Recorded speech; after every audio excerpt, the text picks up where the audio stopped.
I'm Tammy Greenberg, Senior Vice President, Business Development at the RAB, and welcome to Radio on Main Street, the podcast all about radio. Our latest series comes to you from the 2024 ANA Masters of Marketing Conference in Orlando, Florida, where we consumed 4 full days of content from marketing and brand stewards from leading brands. The conference theme was setting the agenda for growth. And we heard a lot about creating unparalleled consumer engagement with help from advanced technology like AI. We also heard a lot about the importance of creativity, and there was a laser focus on what matters most to consumers and never, ever losing sight of humanity as tech continues to expand. RAB had the opportunity to chat with many attendees and speakers about their business, their marketing goals, the issues that they're most focused on, and of course, their thoughts about radio. EKCS is a company that works solely with brands that have in-house agencies, which, as you will hear, is a major trend for the marketing industry, especially when it comes to creative.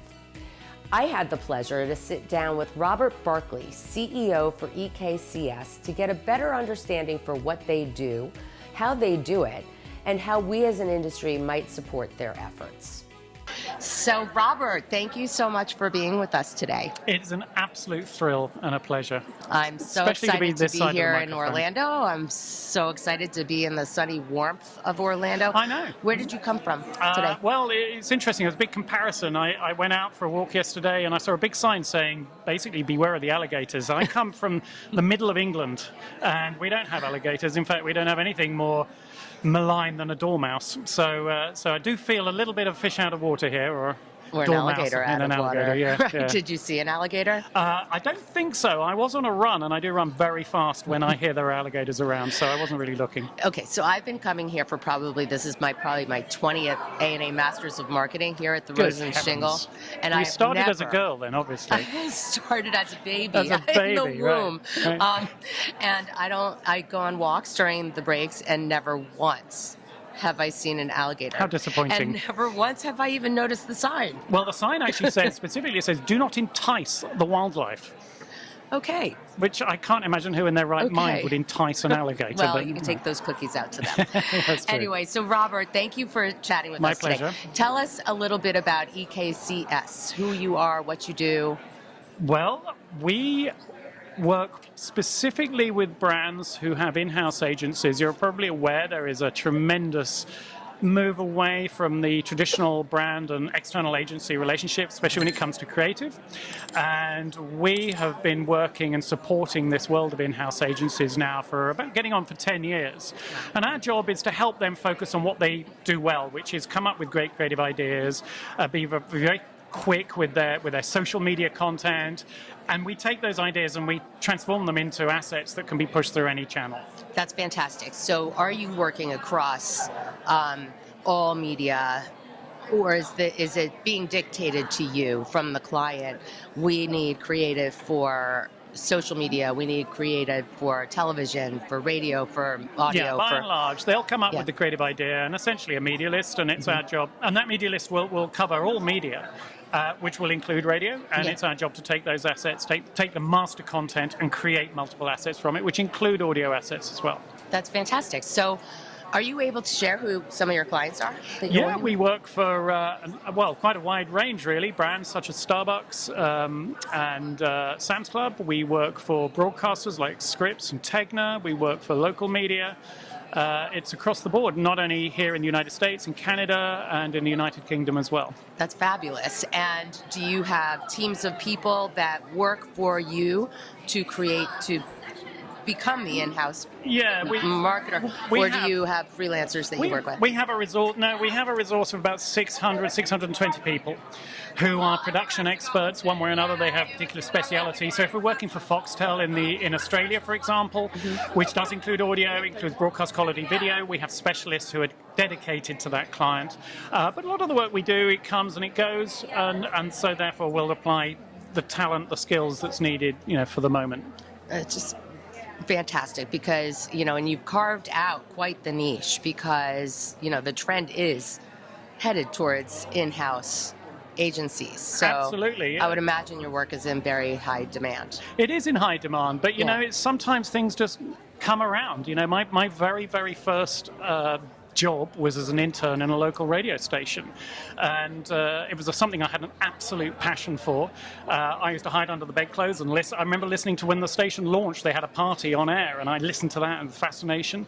And when I did get to intern for it, what I found was that they were essentially acting as an agency for their clients. Yeah. So I was back then working effectively for an in-house agency for a radio station, writing scripts, actually giving voiceovers, not voice. What would you call it in radio? I can't even remember voiceovers. now. Yeah, voiceovers. Yeah.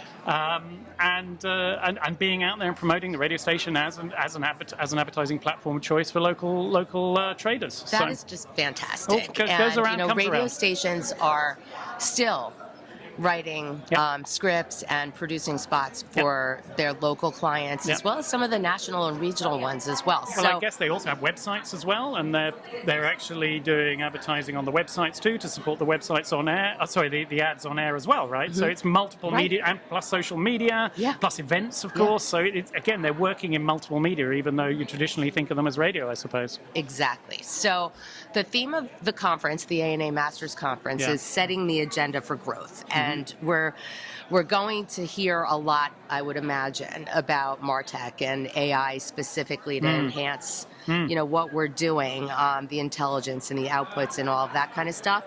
So while brands continue to navigate everything that we're all navigating, whether it be inflationary pressures, budget cuts, all of the supply chain issues which still exist today, and then all of this tech stuff going on, how are you helping your clients break through that noise, and what are you sharing with them so that they don't actually take their eye off that humanity piece of it as they're marketing to consumers? At the end of the day, I think if you're talking about radio stations, they do two things really, really well. They know their audience, and they know how to produce content that attracts and retains that audience. And between those two things come things like, and they know how to sell advertising, also to the local businesses very often. The stuff that gets in between is the stuff that jams it up, especially when they have to do more, very often for less. Yep.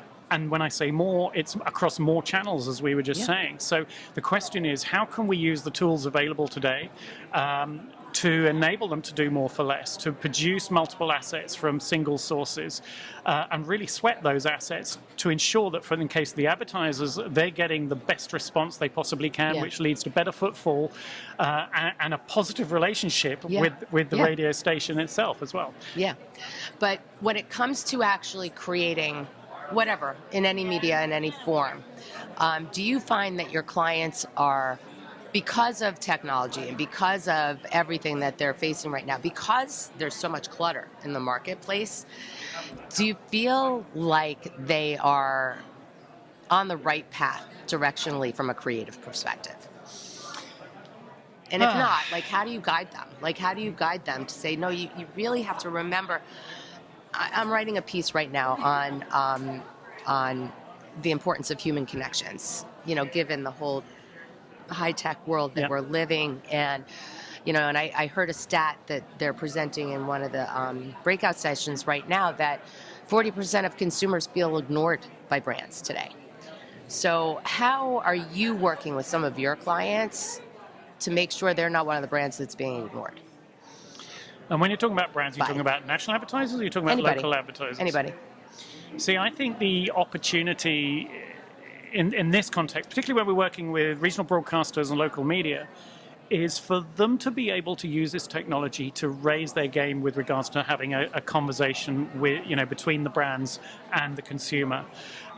You can do more for less with things like AI, as long as there are humans in the loop. And the humans can be at the outset, the humans can be at the finishing off process, but you can use the AI in order to create options and openings, really, to have that conversation. You can use AI to help fine-tune a campaign. If it's more than just running a few ads, it's actually part of a campaign. All media now have many channels they operate in, and that means that you need to create assets for all of those. If you can make those assets and they're more relevant for each of those, I think you have a much better service given to the long tail of advertisers you would have otherwise had. That should in turn enable you to focus the white glove treatment on the high revenue advertisers so that they get actually a much better service as well. So all in all, I do think it's about doing more for less, and that means bringing more human attention, using the technology to bring more human attention for creative and for strategy, and let the production and all the mechanical stuff, be absorbed by automation or offshoring or however you want to do it. Okay, so I'm going completely off script now because I would very much like your opinion on this. So we talked about how important creative is, and quality creative, and creating for the medium of audio or radio, because it's different. It's creating for audio or radio is different than it is creating for a visual medium. If you had to share 3 creative tips, 3 creative best practices for creating quality audio/radio creative, what would they be? Honestly, I don't think that I would presume to talk specifically about the challenges of audio, but there's no secret. Creative for a brand. So let's say you're creating, you've been asked by one of your clients to create a spot that's going to run inside podcasts or on radio stations or what have you. When you sit down, pen to paper, what are the tips that you could provide our listening audience to create award-winning and successful, effective radio commercials?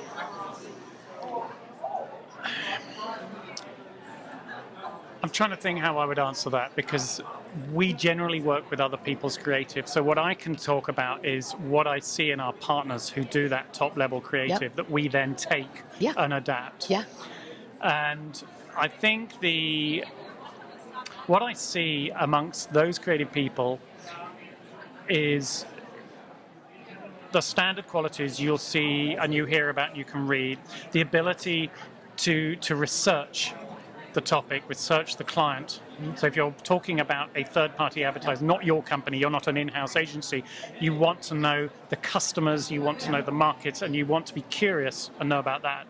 You want to be able to understand the challenge, the brief, what is it you're trying to achieve, and then you want to not think about it at all, so that your brain can cogitate while you watch Netflix, while you go out, while you live your life, and have that soup happen in your head. I mean, these are standard kind of creative approaches, and I don't think they're any different here. The more experience you have, of course, with any medium, the more you're going to know how to leverage it. But that comes with curiosity too, by listening, seeing what other people are doing, combining it with your research and your own creative powers. Beyond that, I can't really say too much. No, but that's a great answer. It's a really, really important and it's a really, really great answer. So what's your sales pitch to when you go out and pitch a new client? You're here at the A&A, you may meet a lot of marketers that have in-house agencies. What's your sales pitch? Well, I tend not to use a sales pitch so much as try and understand what the in-house creative team want to be famous for. What is it they're trying to achieve? And that varies. I often feel that in-house agencies are kind of like families. When you encounter them, they are all entirely different, although superficially they all look the same. I've got kids growing up, they're starting to go to their friends' houses and they're finding that our environment is weird. Well, no, their environment is weird. Everyone's weird in their own way, right? Exactly. So it's really, they all are different in terms of what they want to be famous for. And once you understand that, you'll understand that they have challenges in getting to that. They want to be more strategic within the brand. They want to be more creative very often. They want to be able to outdo the agency of record. If they want to do those things, they don't want to be weighed down by a bunch of other stuff. And the opportunity for them is to frankly outsource that to people who do that other stuff really well. It's not necessarily proprietary or material to the job in hand, but it is necessary in order to close the gap between the creative idea and the execution of that idea. So that's really the opportunity we present to brands with in-house agencies, closing that gap. We can take that on. We are experts. We can automate. We can use individuals to do it, skilled people to do it, and allow them to really focus on what it is that they want to do best. Fantastic. So you have a tremendous amount of experience, starting when you were an intern at a radio station. We've got this campaign, and we ask these two final questions of everybody that we sit and we talk to. So you can approach the answer to this from your own personal experience, going back to when you interned at your very first job, right? Chilton Radio, by the way, yeah. Or from your experience in working with the clients in-house that you're working with today. Yeah. All right, so what I'd like you to do is repeat this after I say it and answer the question. Okay. So radio matters because... Give me a moment. Radio matters because it's the only medium that is authentically live, that you can take with you in every part of your life and every part through your life as well. Great answer. All right, the second one, radio works because...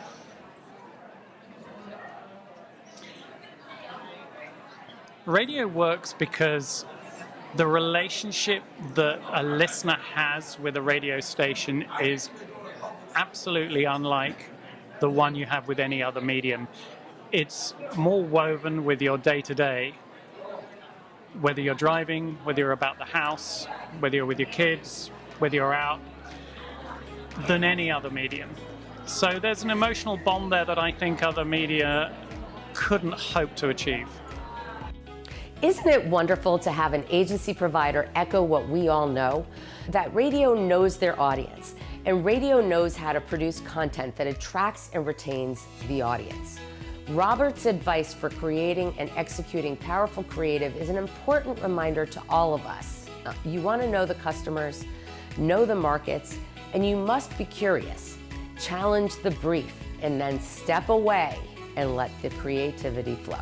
If you'd like to learn more about radio and its many benefits, we invite you to visit us at rab.com, or you can email us directly at askrab@rab.com. Until next time, it's Radio on Main Street.